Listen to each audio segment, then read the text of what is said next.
Northern England, late 1960s. The industrial city of Newcastle is about to lose its innocence. And one mother's life will be destroyed. My son Martin was 4.5.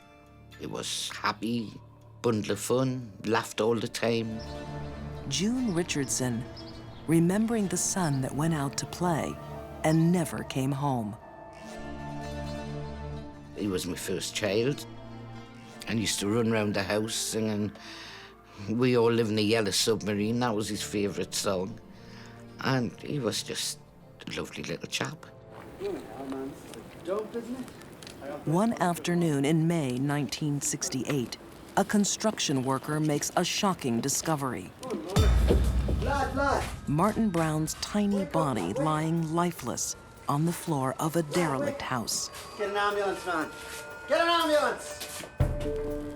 A knock came on the door, and it was one of the women from up the street. She said, "Martin's been hurt," and that's all she said. June races to the scene, confronting a mother's worst nightmare. And he was just white, lifeless. There was a bit of blood trickling down his face. I knew he was dead then. The autopsy shows no marks on the body or evidence of poisoning. His death is ruled accidental.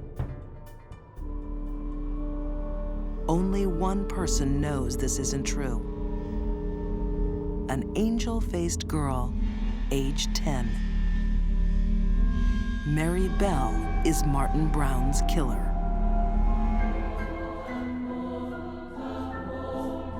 While other 10-year-old children are out playing with dolls, having sleepovers with their friends, picnics, amusement parks, Mary Bell is killing. Crime writer M. William Phelps has studied Mary's case closely. He can see why no one would suspect a child.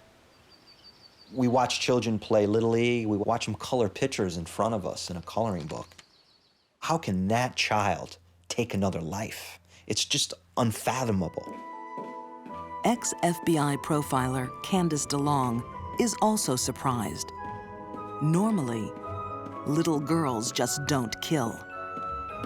Young female killers are very rare. We see it more in male killers who will focus on killing animals and grow up to kill people. But young girls can be much more dangerous. Young female killers, sometimes they kill animals, but generally they'll go for people a lot sooner than little boy killers will. When Martin Brown runs into Mary Bell on a sunny May afternoon, he has no reason to fear her. Martin thinks he's going to play a game.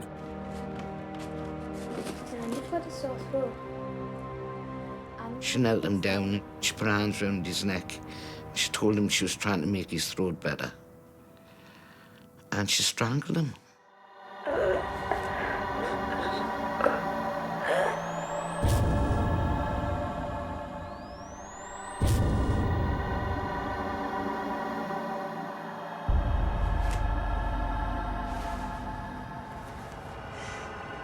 It doesn't take much pressure at all. As a matter of fact, the younger the child, the easier it is to do. Forensic pathologist Janis Amatuzio knows just how Mary was able to kill without being detected. Sometimes, if suffocation or strangulation are done gradually or lightly, there may be very few external marks. Mary gets away with murder. But does a young child realize what they've done?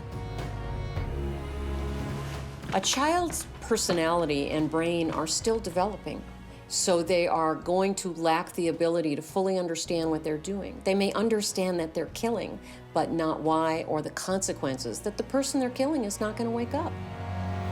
Mary seems to understand death all too well. She makes a macabre visit to Martin's grieving mother.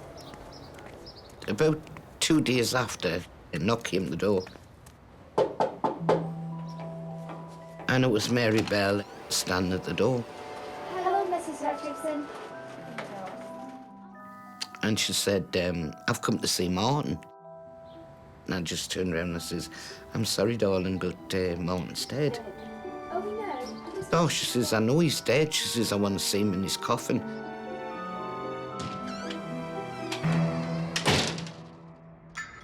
What turns a 10-year-old into a killer? Mary carries many more dark secrets than the death of Martin Brown. And she wants people to know. She tells kids in school, she even tells a family member, but no one seems to believe her.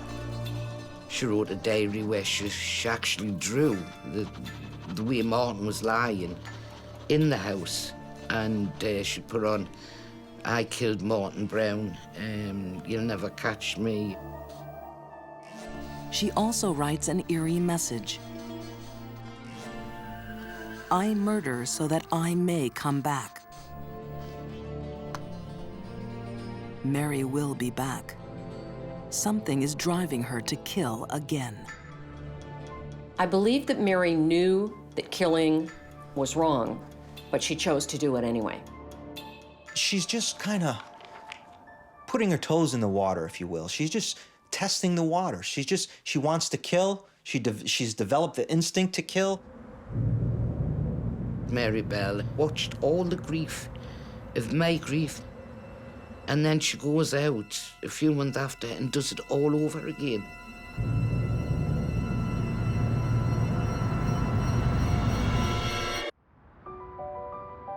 The city of Newcastle in northern England has a killer in its midst.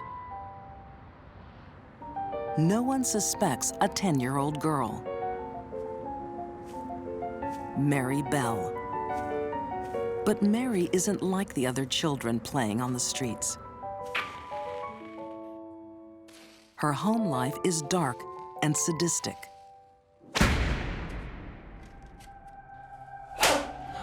The mother was a well-known prostitute in the town. Mary, at an early age, begins to see her mother performing sexual acts. And many of the sexual acts that she performed were violent sexual acts. Betty Bell was 17 when she gave birth to Mary. She made many attempts to abandon her child and even tried to poison her with pills. Mary became a killer because of the horrible things she was subjected to at the hands of someone who was supposed to love her. Mary's mother made her the killer that she became.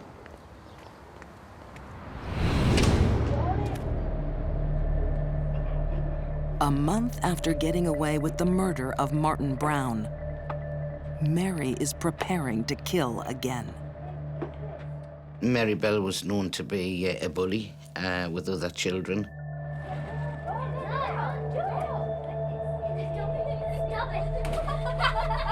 She was just the kind of kid she used to have to be top dog. One girl barely escapes a game that goes too far. Mary's next target won't be so lucky. We just couldn't believe he was only 3. Blonde hair, blue eyes, beautiful little thing. Mary finds 4-year-old Brian Howe playing in the street. This time she has a friend with her, 13-year-old Norma. Once again, she strangles her victim. Imagine a 3 or 4-year-old gasping for air, kicking and screaming, trying everything he could do to survive. I can tell you that strangulation is not a fun way to die. Supported by a partner in crime, Mary becomes much more violent. What's different about the second murder is Mary begins to develop her signature. She begins to develop a way that she's gonna now start to kill and leave her mark on her victims. She decided to cut him. She actually cut her initials. She cut her M and N in, Mary Norma. Serial killers leave all kinds of the trademarks at a crime scene because they want to stage a cat and mouse with the cops, number one. Number two, they want to get caught. Mary leaves one more horrific calling card, a clue about a terrible secret in her life. She tried to cut his little private parts off. It's just totally unbelievable. When Mary killed little boys, as we know, she also appeared to be sexually involved with the body. This is all recreating the terrible crime that was done to her.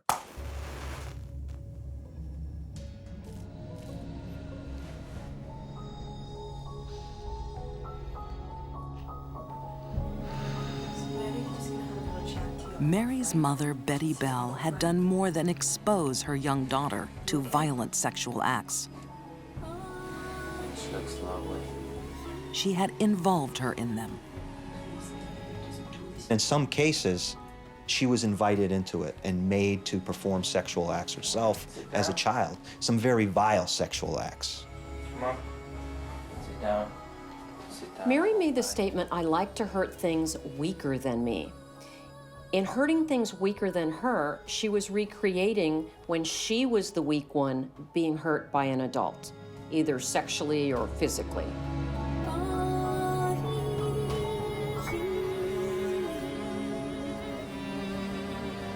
Mary's strange behavior is starting to be noticed. As Brian Howe's tiny coffin is carried out of his house, a policeman sees a familiar face. It's Mary Bell, smiling. The unthinkable is now becoming possible. Could this 10-year-old be the killer? Children differ from adults when they kill in that they rarely cover up their crimes well, and they don't generally have the cunning and guile to fool a lot of people about what they did. Mary's friend Norma admits the murder to police. Into the house.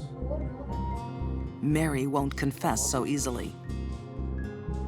But the evidence is mounting. Where have you seen that? Written admissions, drawings of Martin Brown's crime scene, and the bloody M carved into Brian Howe's stomach. Police have a case. June Richardson is there in court for the judgment of her son's killer. She just sat there and she smiled and danced and turned her head round asking for sweets. I just couldn't believe this person had destroyed my life, and she was laughing. Mary is sentenced to lifetime detention. But because of her age, the judge orders it to be reconsidered as she grows older. The court never hears the details of Mary's family life. All the things that Mary's mother did to her, trying to overdose her with tranquilizers, abandoning her, and then eventually involving her in sex acts with her clients, her prostitution clients, basically were the underpinnings of creating a monster. The only big question regarding this case is, why wasn't Mary's mother put in prison for the rest of her life? After 12 years in juvenile institutions, Mary is deemed safe to be released on parole. Today, she has a new identity and lives in anonymity. She also has a child of her own. She has never offended again. I think she should have served the rest of her life in prison. And I certainly disagree with her being able to have children or grandchildren. I don't know if you know, but it is Mother's Day today, and I'm missing a Mother's Day card.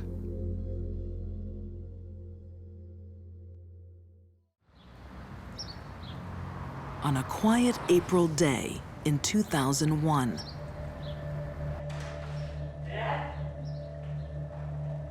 Greg Hyman visits his sick father. Dad! Dad, where are you? Something is very wrong. The house has been emptied. Grant! His grandmother, suffering from Alzheimer's, has been abandoned, slowly starving. She had survived by eating newspapers, the only thing she could reach. What happened? Greg's father has vanished. There was brain matter on the walls, on the ceiling. It was a crime of great brutality and ignorance.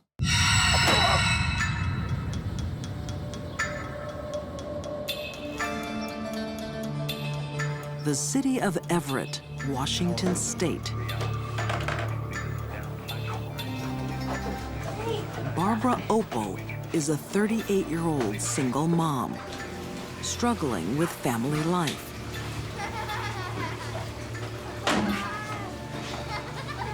Barbara Opel had 3 children: Heather Opel, Derek Opel, and Tiffany Goudot, a child from another relationship.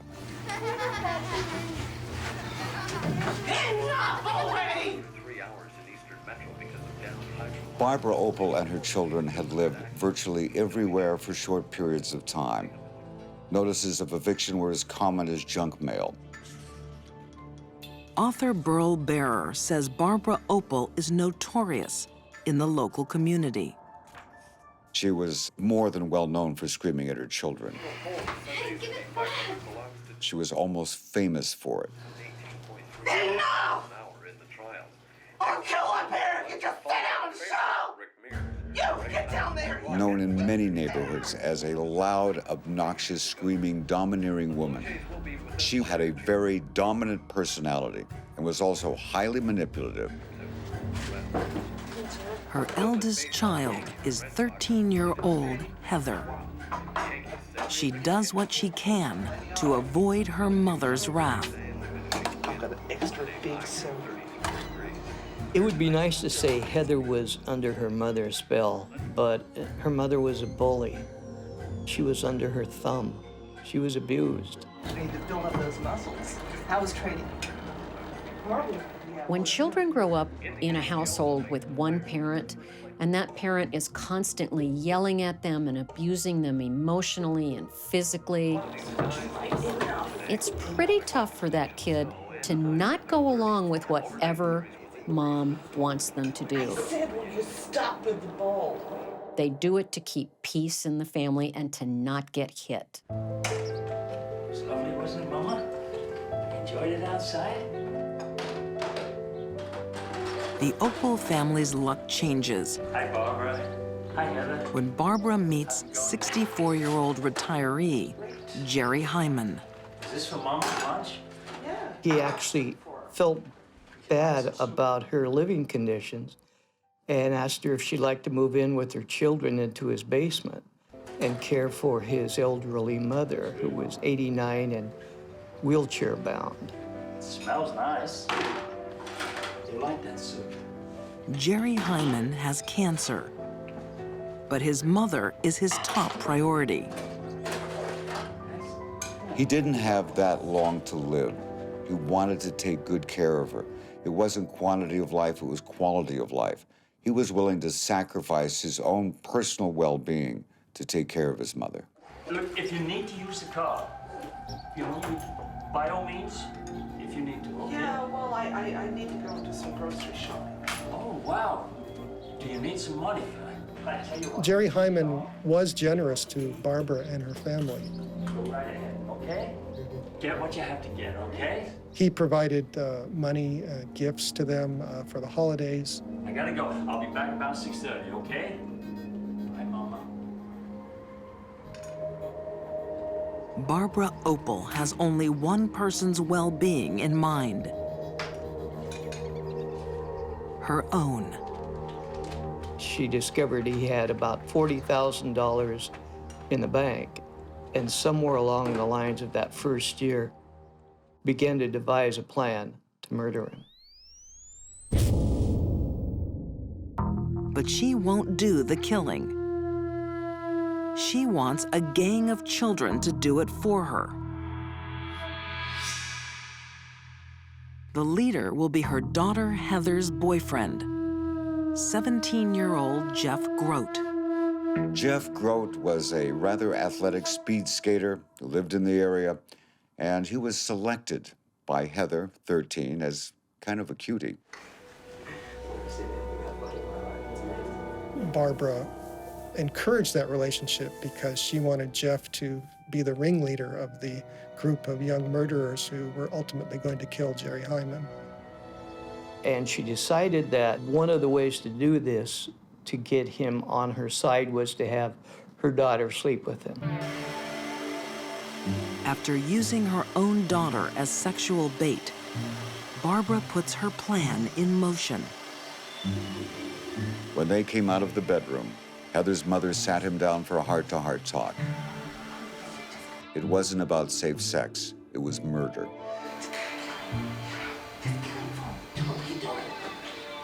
She wanted to enlist Jeff Grote in the plan to kill Jerry Hyman. Heather, is that you? There's another gang member Barbara has in mind. Her daughter, Heather. Whoa! Yeah. Right color and everything. There you go. Barbara promised Heather both money and a dirt bike.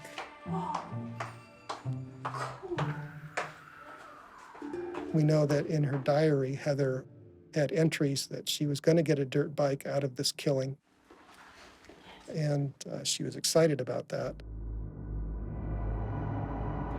For the price of a dirt bike, Heather Opel is prepared to murder a 64-year-old retiree.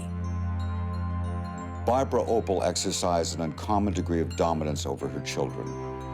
What Mom said went. You did whatever Mom said, including kill.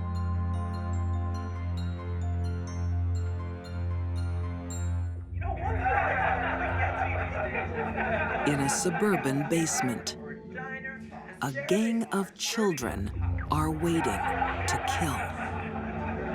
All of the young killers in this case came from chaotic family backgrounds. The warmth and love and connection normal families have between parent and child simply was not there for any of the people involved in this murder. So murder for them, pretty easy. The only adult present is the one pushing them towards murder. Barbara Opel. Take that. I've had enough. She wants retiree Jerry Hyman beaten to death. You ready for it? Yeah. Well, get out here. Ready and willing to kill is Barbara's 13-year-old daughter, Heather. Heather Opel was an excellent student, sports star, well-liked, well-behaved. No one would ever suspect that a girl such as Heather could commit such a horrible crime. Heather may have failed to develop a strong sense of self because of the overwhelming domination and control of her mother. This murder would never have happened without Barbara Opel putting these kids up to it. When Jerry Hyman arrives home on April 13th, 2001, the team of young killers lie in wait. Mama, why are you sitting in the dark? Jerry walked in the door. He was immediately attacked, knocked to the floor. Hit him again. He cried out, "Why are you doing this? Why are you doing this to me?" What? He never received an answer, and there is no rational answer for it. They beat this old man to death with souvenir baseball bats, the metal kind that make a ping, and all the boys remember the ping sound when they hit Jerry on the head. While Jerry Hyman was being murdered, his 89-year-old mother, who was in the late stages of Alzheimer's disease, was sitting in her wheelchair just a few feet away. We believe she witnessed her son being brutally killed in this manner. In fact, Mr. Hyman's blood was found splattered all over the side of her wheelchair. Go again! Go on! Kill him! While the murder of Jerry Hyman was taking place, Barbara Opel was acting as a one-woman cheerleading section from the basement. Slash him! I don't think it's an accident that Barbara hid out in the basement and had these children do her murderous deed for her. Again, make sure you do it right. She did that on purpose. She is smart enough to know they might get caught, and she could always say, well, I had nothing to do with it, the kids did it. That's how heartless this woman is. Then, Barbara urges her own daughter up the stairs Go get him! What are you waiting for? Get up there! to kill for Mom. Come on, baby. Stab it. Heather Opel, who had just turned 14 years of age, stabbed Jerry Hyman numerous times.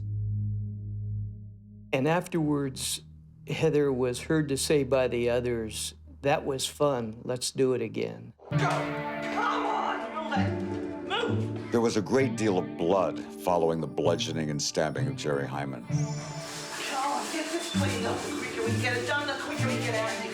You're not Barbara had her daughter clean up the brains and the blood from the floor. Jerry Hyman's body is dumped in a nearby forest. Barbara has no plans for what to do next. Basically, she wanted Mr. Hyman dead and wanted his money and wanted other people to do the murder so she could somehow keep her hands clean. That's as far as she went. A credit card trail soon leads to the arrest of Barbara and her family. The children who obeyed their mother out of blood loyalty are now her undoing. Barbara denied everything, but once they got to the kids, the game was up. The children began to give up an incriminating detail here or there, and it was finally the youngest, Tiffany, who broke the case and said Jerry's dead. Young people talk, they don't take direction well, and they're easily frightened. It was probably the dumbest thing Barbara did in the commission of this murder. On trial for murder, she tries to blame the crime on her daughter. But the jury finds Barbara Opel guilty and gives her life in jail. Not only did Barbara lack empathy for her victim, rather helpless old man, she lacked empathy for her daughter and was willing to throw her under the prison bus so that she could escape. Heather Opel pleads guilty to murder. It was a difficult trial, difficult moment to view a distressingly innocent girl who looked every bit of 12 and 13 years old, was convicted as an adult murderer and sent off to an adult prison for 22 years. With mother and daughter in separate prisons, the ties of blood are still powerful. To this day, Heather does not see her mother as being evil. The dominance over Heather by her mother is absolutely incredible. Heather defended her mother to the very end. It wasn't that Barbara Opel could do no wrong in Heather's eyes. It's just that Barbara Opel could do all the wrong she wanted, and it was okay.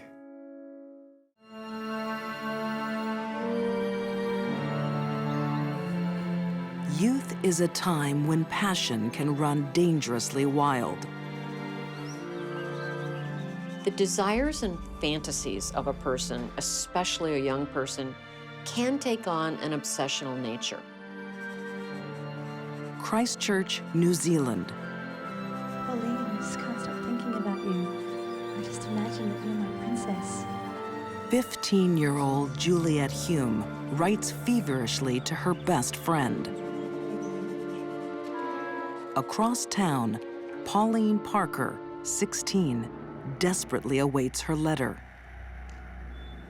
These young girls are caught in a fatal obsession.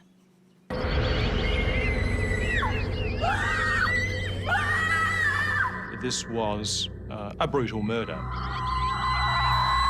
She didn't want her mother around. She hated her.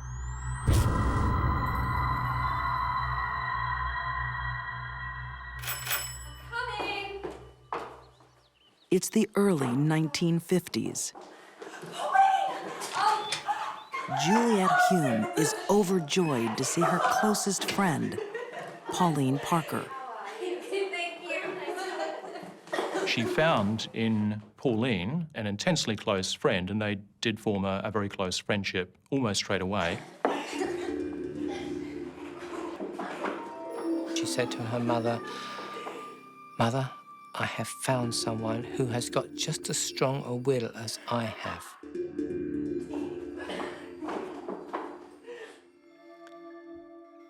That's the start.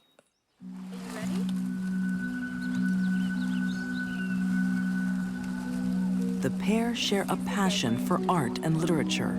Now, when you open your eyes, we'll be in the film. Both girls were very lively, Juliet in particular, very vivacious. I'm going to count to 3. I think in combination, they were able to devise a make-believe world, a wonderful creative outlet for all of their talents and energies. 2, 3. We're here! Come on, let's go this way! They would pretend to be figures from medieval fantasy worlds and historical figures.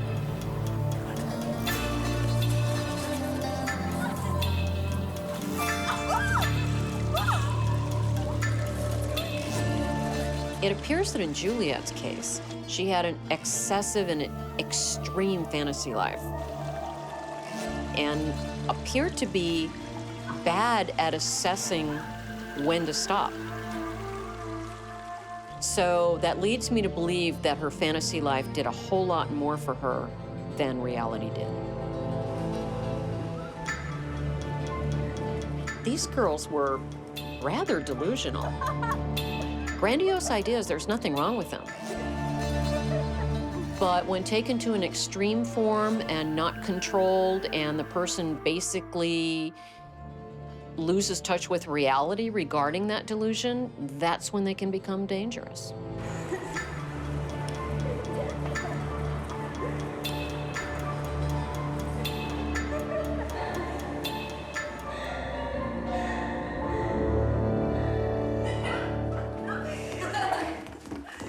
Girls, please, I'm trying to concentrate.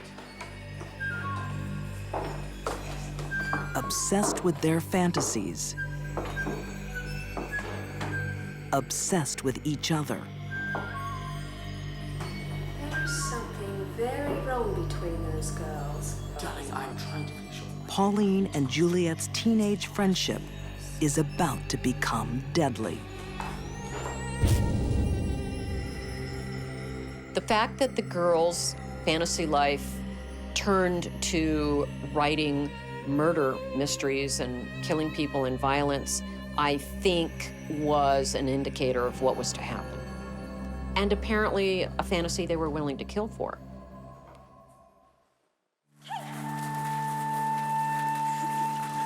Christchurch, New Zealand. Teenagers Pauline Parker and Juliet Hume lose themselves in a rich fantasy world. Your father and I have some very exciting news for you. until their obsessive relationship is turned upside down. Darling, we're moving to South Africa. South Africa, live with your mother. Juliet's parents announce they're getting divorced and leaving the country. Very excited. I want to stay here with Pauline. Yes, we understand. And you'll make The other Hume family was disintegrating, and Pauline and Juliet could see that they were going to be separated.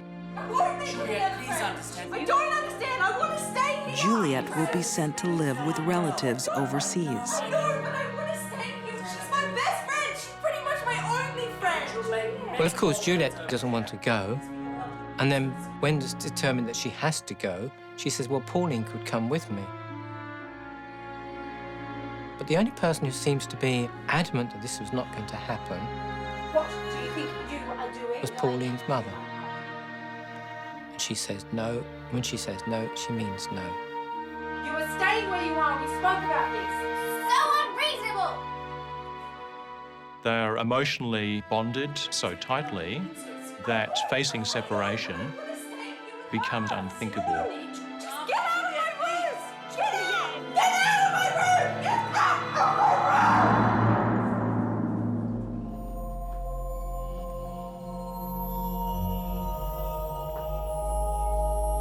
Faced with losing her best friend, Pauline makes a chilling decision.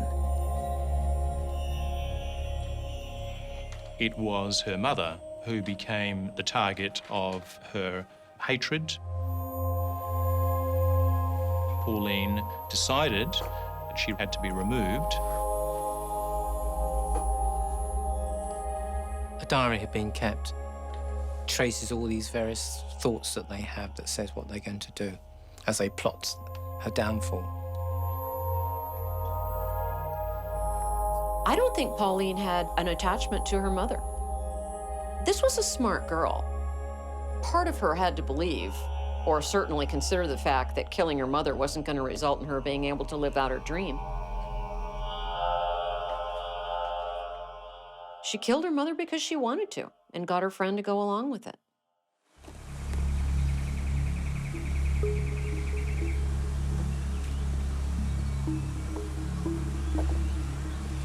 On a winter afternoon, the girls put their fatal plan into action.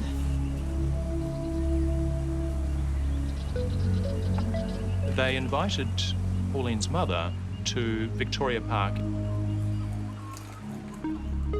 They took a leisurely stroll down a path,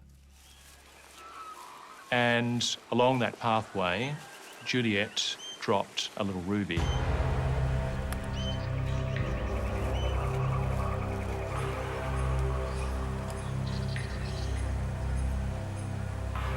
Juliet went on ahead, but when Pauline came walking along with her mother, Pauline said, "Oh, look, Mother, look at those lovely pink pebbles down there." Seems to be a bauble of some form. Pauline pulled a half-brick in a stocking out of her bag and began to bludgeon Honora about the head. It seems to be. Ah! Ah! Very good.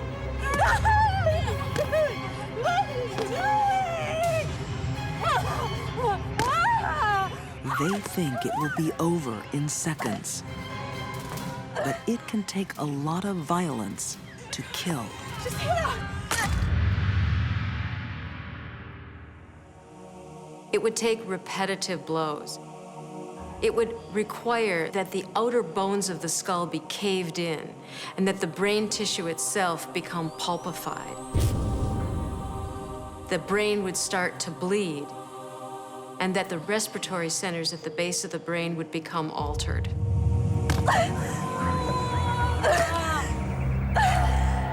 Pauline and Juliet reported that once they started the battering and the assault, they couldn't stop.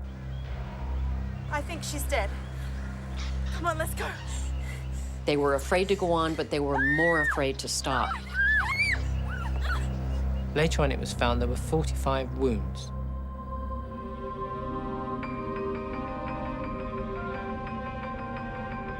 Juliet and Pauline have turned their darkest fantasy into reality.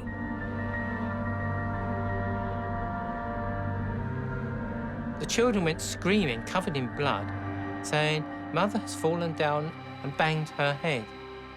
And one of them even says, "Well, she banged her head more than once. It was just like banging and banging and banging and banging." But their tale about a tragic accident isn't convincing.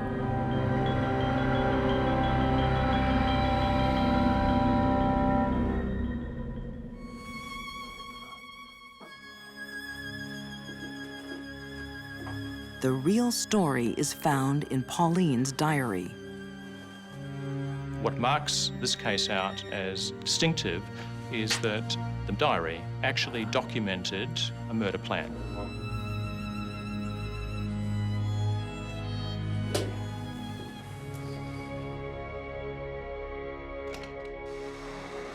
Pauline and Juliet are found guilty of murder.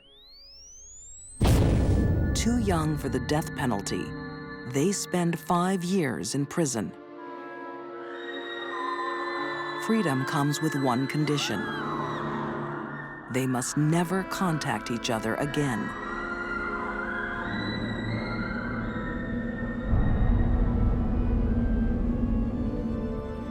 Today, Pauline Parker lives in England. Juliet Hume is in Scotland, living under a different name. She is now a successful author of murder mystery stories.